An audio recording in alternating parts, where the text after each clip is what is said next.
So I'm all set up. I've got my machine set for free motion. However your machine does it, you need to set it up. So some of them have a switch at the side which lowers the feed dogs. Mine, here's a computerized one. So you can see it says machine set for free motion and there's just buttons that I press. And I've got my darning foot on. You can have lots of different types, depends which one you prefer. So you can get metal ones which have a metal loop, or you can have plastic open toe ones which are more standard for free motion quilting. I don't like those so much because the toe tends to get hooked up underneath the applique fabric, and these ones are metal and you can't see through them. Somewhere I do have another little embroidery foot. I'm sure where it's gone. So like a little, yeah, I don't know. There's another little plastic one that fits on my machine, which is supposed to be for embroidery, but I don't like it. So this is my one of choice. I use a Performance 5 faff for information. So next we want to put our outlining thread on. So I do use a lot of thread changes in my patterns. If you want it to look like mine, you need to make the effort to rethread your machine. It doesn't take that long. The more you do it, the quicker you get, but it won't look the same if you don't add the extra details in.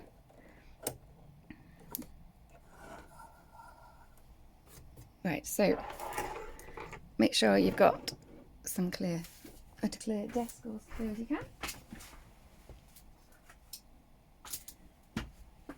I like to prop the pattern up that I'm working with in sight so I can see what I'm doing. Right, find your pointy, nice sharp scissors and put them where you can reach them, because we're going to need them. I like to turn the machine's tension down a little lower than it says. So normally my machine wants to be on about 4 and I turn it down to 3 on the top tension for free motion. And the needle that I'm using is an embroidery needle, not a normal needle, because they have a slightly bigger hole and it makes it easier for the thread to draw, which gets rid of a lot of your problems on free motion. The other thing I should probably say is I do use pre-wound bobbins, which I know people don't like, but again, since using those I have an awful lot less problems, fewer problems. And it just saves a lot of faff. So, yes, tension problems, you can cause an awful lot of tension problems by a poorly wound bobbin, and those aren't very expensive, so I use those. Okay, so everything's all set up. You do need to, you can see I'm really delicate, you do need to be careful that you're not going to knock anything off. If you knock it off, then you need to just pause, work out where it's going to go, put it back on again. So we're going to start on the top of the wren. So I'm aiming to start a kind of just inside it, so like maybe a millimetre if that, and I'm just going to do a few stitches moving along, not slow, not particularly fast, and I'm going to make it, if you can make it so that your machine finishes with the needle down, then that's a good plan. Trim that thread loose and be very careful that as you pull that thread off you don't lift off anything else. So now all I'm going to do is I'm going to go around all the pieces and just around the outside so everything's secure. I'll go around things, sometimes I go around them twice straight away, and other times I kind of go around and just get everything secure and then I come back and do the second one. It just depends what feels easier at the time.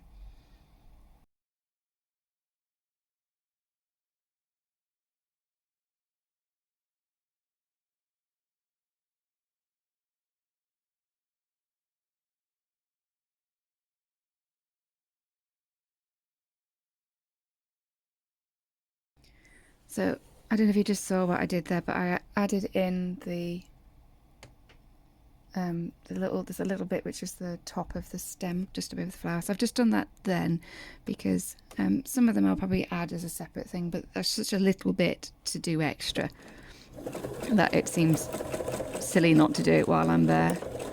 So on some of this video, so that you don't have to just sit here and watch me do this, I am speeding it up. I don't sew. If it's suddenly, suddenly I'm like, whoa, racing through, it's because the video's faster, not because I'm sewing really fast. You don't want to sew too fast. You know, no one's got amazing control that they can whiz along and catch all these edges down. So I'm just exaggerating some of the little dips up here because I'm trying to make this look like lots of blades of thin leaves for the snowdrops. So when you get ones like this, it can be helpful just to hold it down with your fingernail. If you haven't got long fingernails like me, then you can use, hold it down with the tip of a pair of scissors. Just ensure that the scissors and your fingernails are flat to the fabric, so you're not wafting them around in the air, because you don't want to be sewing over your finger. So if you keep it down, you can see how close you are to the needle.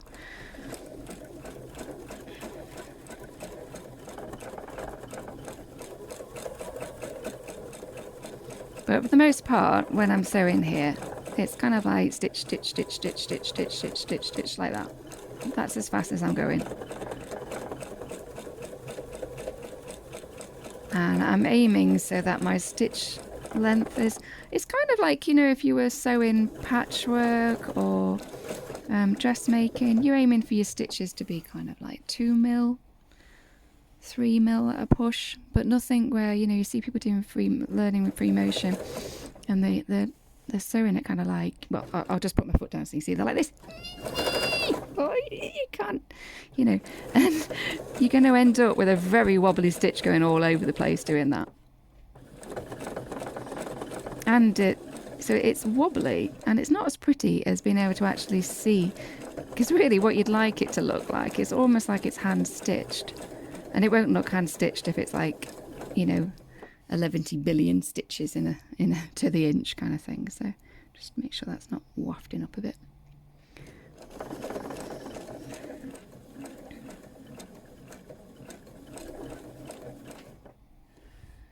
Okay, so this is the bit where I need to add the beak, and I'm going to do that as I go along at this point. So it's just below this brown change of fabric, and it's quite a small pointy beak.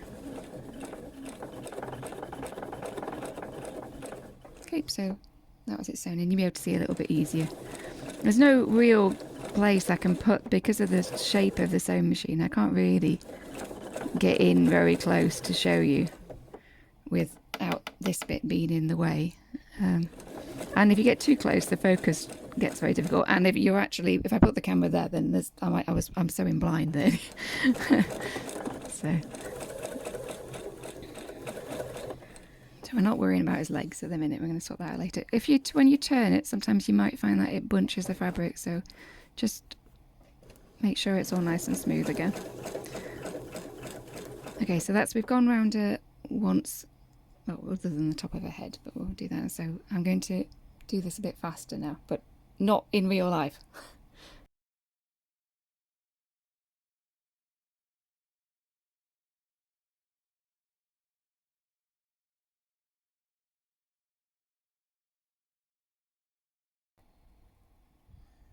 So it's a little difficult to see here, but I'm actually exaggerating these petals. So on the pattern, I've got some thin embroidery lines for the snowdrops, which are the shape of the petals. So I'm actually adding them as I go, because I'll make it nice and smooth.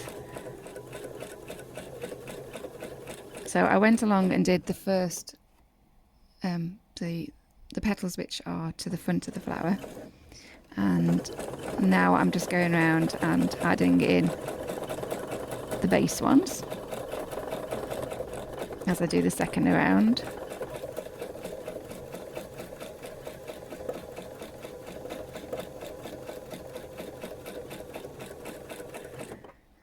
And then I might as well do this now. So I'm going to add the little loop for the top, the stem where it's on, and then I'm going to now be very brave, and I'm going to sew the stem. So it doesn't matter too much if they're not straight or if they're leaning to one side, because who is to say how, they're not all uniform in real life.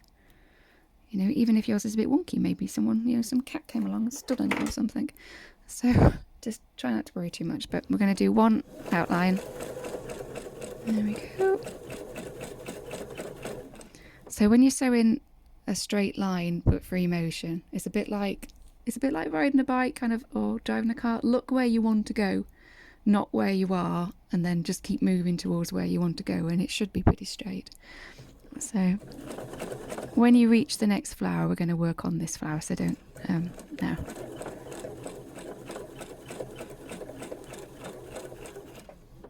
And again, I'll add the petal separation in here as we go.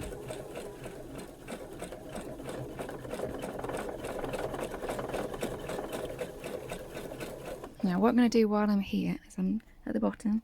This is about where the stem would finish, so just check that you're where you are, and then we'll just sew the base of that stem. Oh, it doesn't match up again, who knows? And we're going to do that twice just because we're down here and I don't want to be messing around and doing it again later.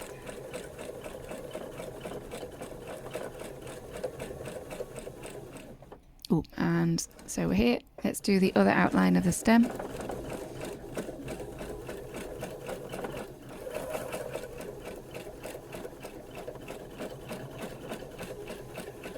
Okay, and then we'll go up. And we'll do the same thing for this one. So we're going to add in that little bit at the top. And then we're going to sew the stem down.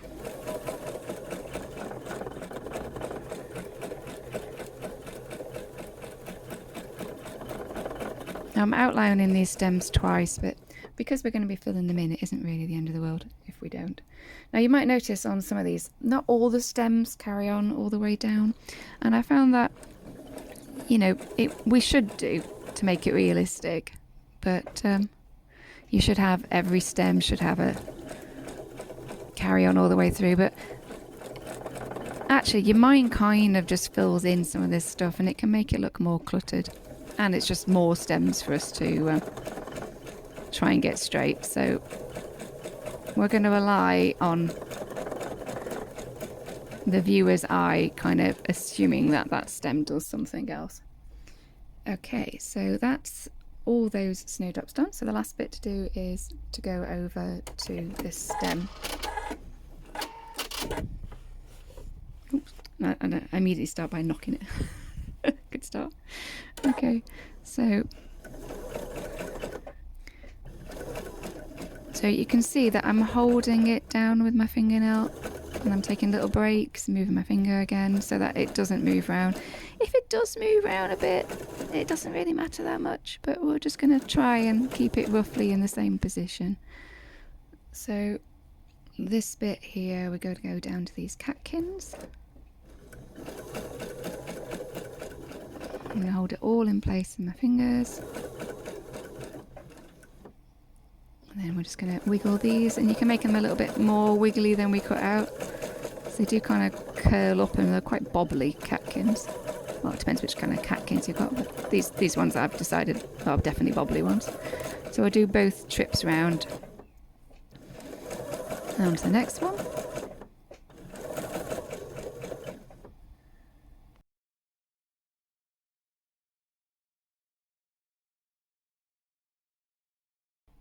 So here, we're now going to just sew past. So just try and be mindful of where the pattern says, so you don't go off completely on a tangent. I mean, it doesn't matter too much. Nothing matters. But as long as you're not going to go outside your seam allowance, then it's never going to matter that much. It's a bit awkward if you carry on sewing and go past your seam allowance. I've just gone back, so I'm just going to cross over here because I am then making a bit of a line, but again, this one kind of wiggles, and with branches, try not to make them too straight or curved. They're kind of bobbly, you know, so I guess they were growing and something was slightly in the way, so they just took off on their own little adventure. So nothing too smooth. We want to kind of put some little angles and in them, and they look much more realistic, because sometimes you see people where they've done them and they're like this smooth curve and you think, well, you don't get that in real life.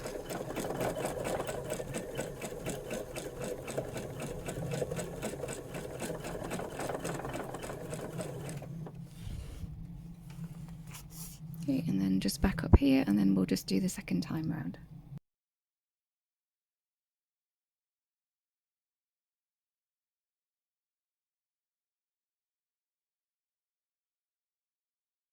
So the last bit to do is the legs and the eye.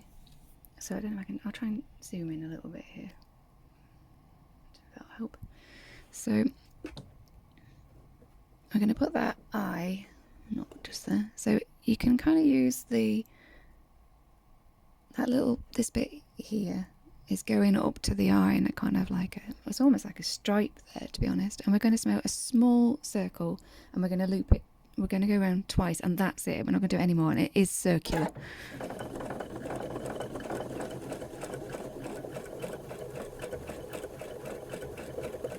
Now, to be honest, I've seen that slightly bigger than I would have liked, but we're going to just go with it. But if it's awful, this is the point to undo it while you still can. Okay, and then the next we're going to go for the legs, and just measuring it for me. We're going at a kind of angle so that he's just going to miss here, and it's about 2 finger lengths, so it's about there we're aiming for with his foot. So birds have straight legs, bones are generally straight, so try and sew in a straight line. And he wants to look like she wants to look like she's got nice little delicate ankles. So we're going to try and imagine that little ankle there, and then we're going to go out and sew the 3 toes.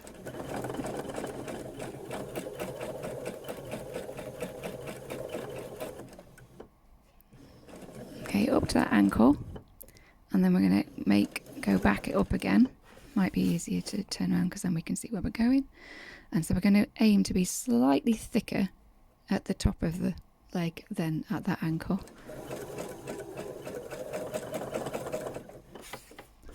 There you go, there's one. And then we'll just whiz back over to the other leg, which is about there. And again, you know, our legs are the same length, so just aiming to go back to here. So I just completely missed that, didn't I? So it's about there, isn't it?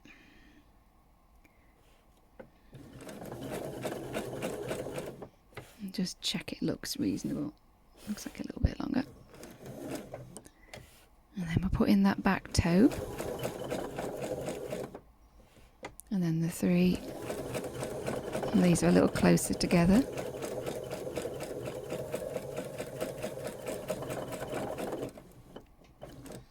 And then just up slightly. Right, and then there's our ankle. And then back up. Go, not too bad at all. And honestly, people don't really notice too much about these kind of things, so don't sweat it. So I'm just going to do that once because we're going to be filling them in, and I don't think we need to do it a second time. Okay, and that is all the outline done. Now, the outlining is the hardest bit, I think. So, let's go underneath. I do think it's the hardest bit, and it's the point where it can look like the worst. So don't lose heart at this point. I always think, oh no, this one's not going to work.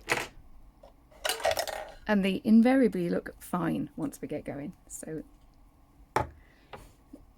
trim all the threads on.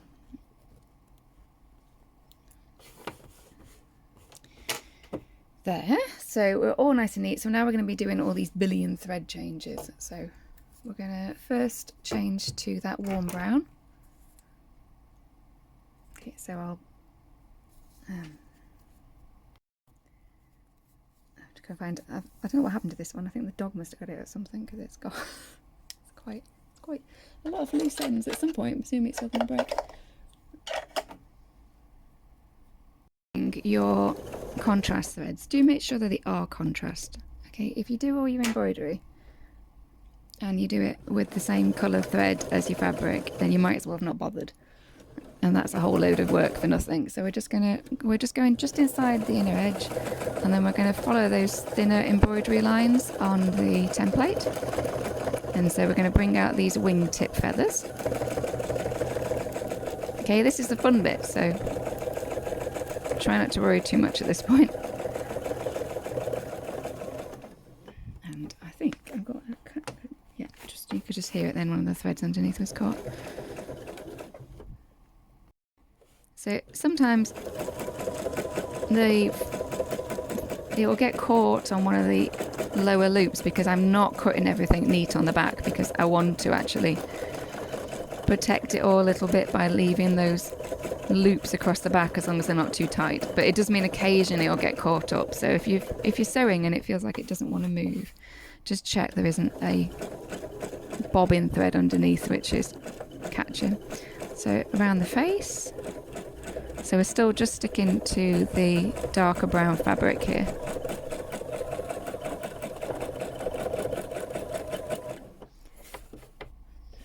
And we're just, any dips in, we're just exaggerating, adding extra zigzags to make him look more interesting. And now we're going to go around the body. Now these are where always tufty kind of bottom feathers are, for want of a better word. So we want to kind of really get some zigzags up here. And then this is just his little chest dip there between his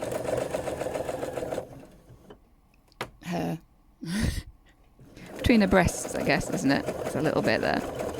And again, there'll be a little dip in around her neck. Okay, now on here, we're going to go to keep them friendly, you kind of want to keep the shaping around the eye circular. So we're just going to go like a circle round, and then leaving a little space between the outline of the eye. So I've left there's a little gap between the two because we just want it, and that will help it make it kind of pop. So I think that is enough for that one. So end this one off, and we're going to change to a variegated cream just so that we can bring out a little more. And you can add more textural stuff on the wings and stuff if you want. So sometimes some wrens have got kind of almost like little spots and stripes. I'm going to keep this one nice and simple, and I'm not going to worry about those little details, but I am going to add a little bit of a lighter thread on the underneath. So she says that thread changes get so much easier the more you practice. Muscle. So this thread is just a little lighter. I'm just cutting that thread short.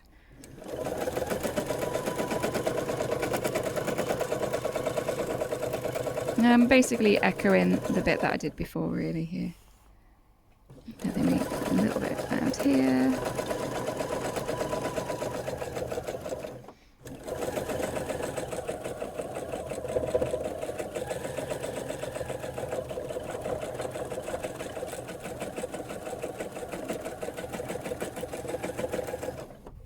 So I basically just echoed all of the stitches that I did before, and I also went around these edges here, which they don't really need securing because it's not a loose edge there. This is the loose edge, this is straight underneath, but it just makes it look a little bit more interesting. So thread change again, and we're going to go for, well, let's get this Wren finished. We're going to go for the black, and we're going to fill in that eye. I'm just going to do a little close-up video here. I'm going to focus just so you can see without the needle in the way of what this is looking like at the minute.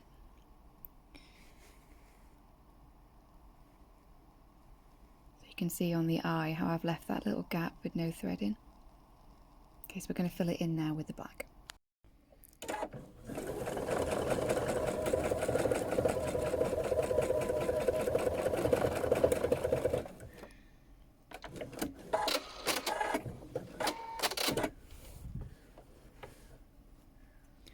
So with the filling it in, less is more. Don't worry if there's a little bit of the background showing. Don't carry on until you've got like a massive knot there, because it makes it so much more difficult to do anything with at that point. So we're now going to change to a variegated white.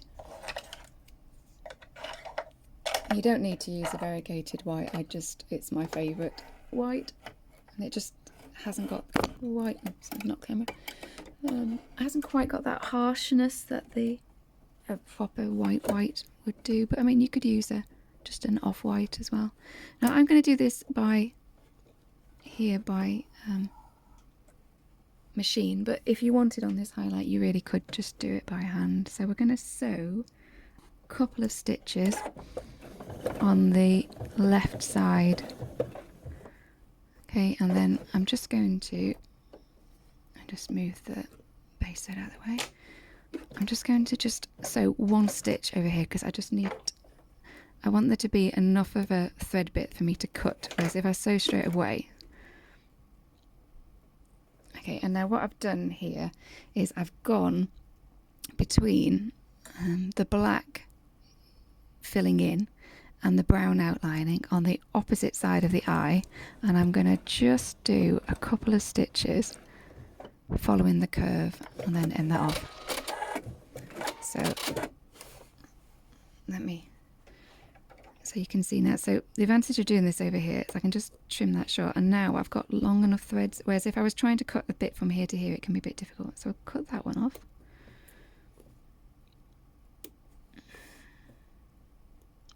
Just one little bit of the base thread.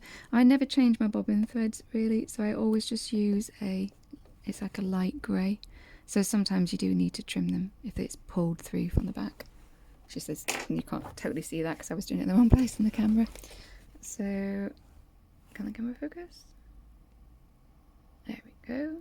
So if you can see, I've got this highlight here on this side, and then this one, so that's the highlight of the eyeball, and this is the highlight of the eyelid here. And it's just between, so that you've got this thing, and it's just a couple of stitches following the curve as best you can. Okay, so she's nearly done. All she needs now is to have her legs filled in, and we're going to be using a light taupe, if I can find it. In fact, we're going to go for slightly lighter than I showed before. So before I was saying to use this one, but I'm going to use this one instead, so it's just a touch lighter, because you know, if you have got slightly wobbly legs, it's not your personal wobbly legs, you can have wobbly legs if you want, but if your bird's legs are a little bit wobbly, it would be better not to have them highlighted. So I'm like speaking all jerkily because I'm just threading up a machine as I'm going, and I'm having to kind of bob up and down out of the way of the camera. Okay, so if we have a softer colour on the legs, then that is going to make them stand out a little less, which is probably for the best.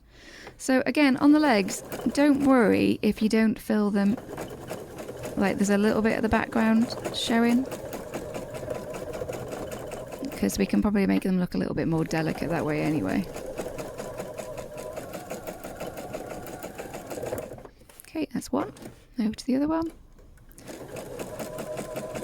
When you're doing this kind of filling in, it's better if you can not to sew it like this, like that, but in more of a straight line, because that kind of back and forthing has a tendency to draw the fabric and gather it if you're not careful.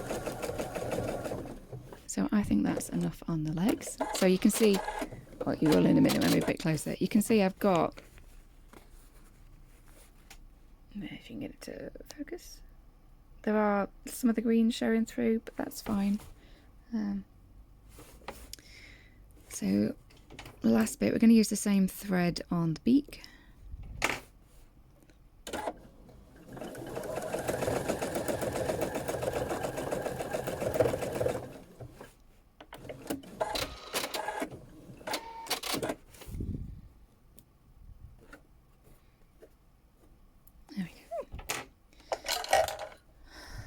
Yes, she is, and she's looking lovely.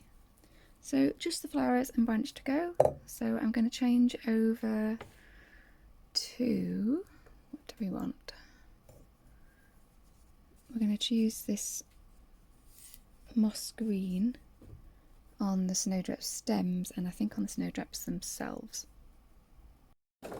Quite a bold choice of colour on these snowdrops. So we're going to fill in these stems first. Again, you see I'm sewing nice long stitches down here. I'm not worrying about filling it in all the way.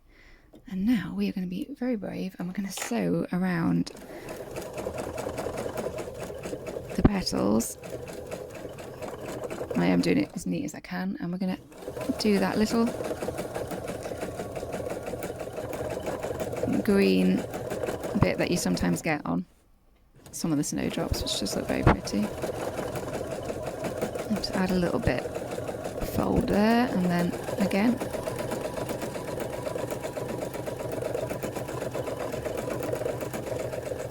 And because it is a variegated thread, some of the stripes are going to be dark and some of them will be light, and that's all part of it. We'll just add a little bit kind of shade into the top of the flower, and then down. See, that looks very pretty. And same on this one.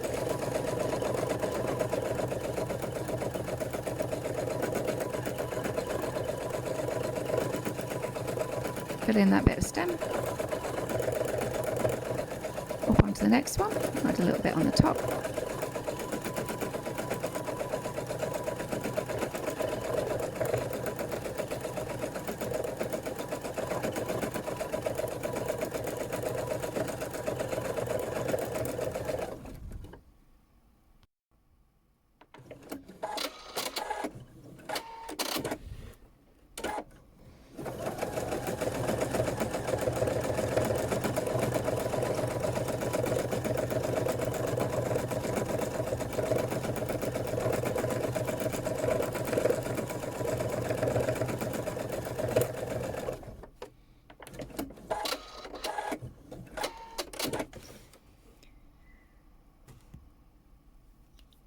Okay, so we're going to switch over to this cooler green, which has got some more dark tones in, to do the leaves.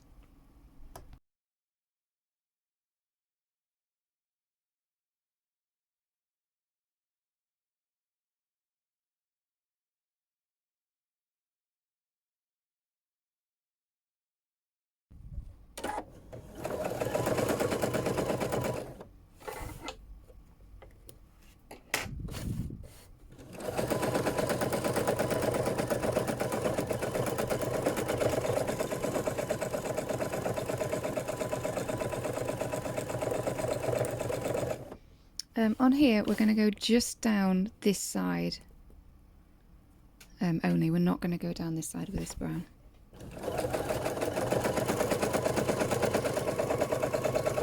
So you can be a bit wiggly with these, so we're kind of like, you know, oops, my thread's caught around the top in a little knot. So, you know, each time we get to a little junction, we can do a bit of a wobble or some zigzags. I'm going to fill in that thin branch, and we need to fill in this pretty well, and when you get to the join, do work it a little bit so that we're blending the changeover from fabric.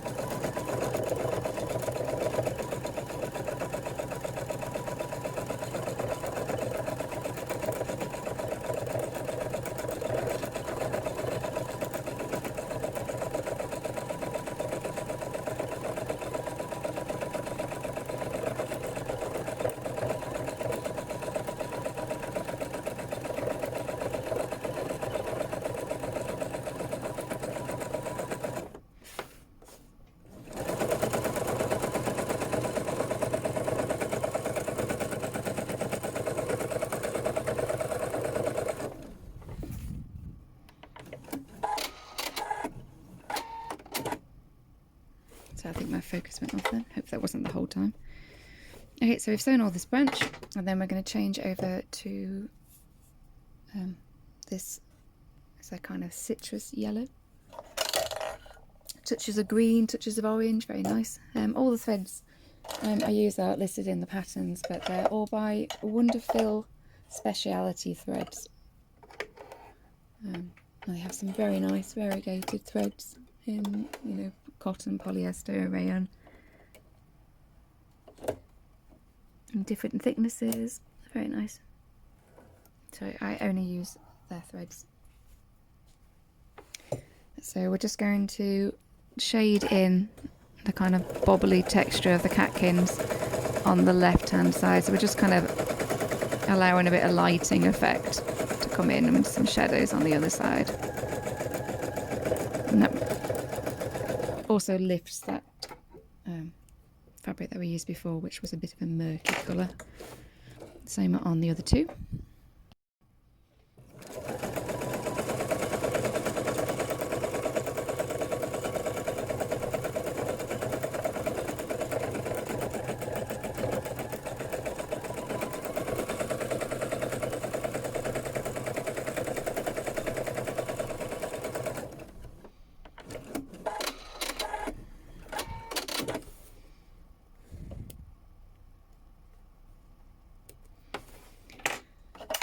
So the last bit is, I'd forgotten about, is there's just a little touch of a kind of grass going on. So we need to rethread up one of our greens that we've just used. So I think we'll go for the moss green. So I do usually try and do everything in one, work out where I'm going to be using stuff, but I just forgotten about that bit. So thread up again. You're getting quicker at your thread changes at this point? You're following along? Just make sure, I'll just zoom out a little bit again. When you do your thread changes, I can't get into the camera to move. Really slowly, really slowly. Hold. Can you see my hand if you stuck on? There we go. So it's like the slowest move ever. So when you're threading it all up and you're going through, just hold the thread at the top here as you go through until you get down to the needle, and then you can let go. And just by giving that bit of tension, it helps them go into the wheel, the tension wheels, a little better. And that tends to cause, because otherwise sometimes as you change your thread, people get a big load of knots and stuff going on. So we're just going to add a little bit of grass between his feet.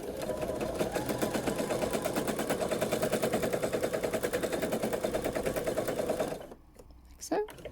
And another one by his left, her right foot, left looking this way.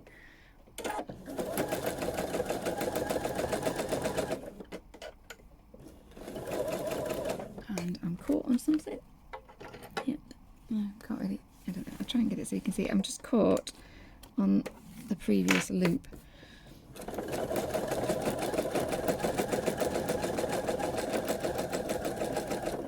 And on this, you're kind of trying to stitch towards here because we're kind of doing a slight circle effect.